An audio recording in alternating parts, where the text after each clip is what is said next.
Бүгінгі сенбілікке білім беру ұйымдарының қызметкерлері, оқушылар, ата-аналар қатысуда. Негізгі мақсат оқушыларды еңбекқорлыққа, қоршаған ортаны қорғау, сонымен қатар ата-аналардың мектеп өміріне белсенділігін арттыру мақсатында өткізіліп отыр.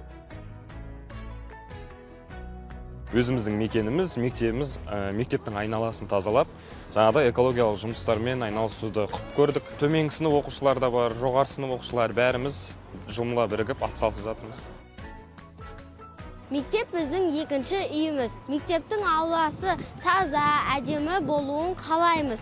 Сондықтан мен бүгін әкеммен, анаммен сенбілікке келдім.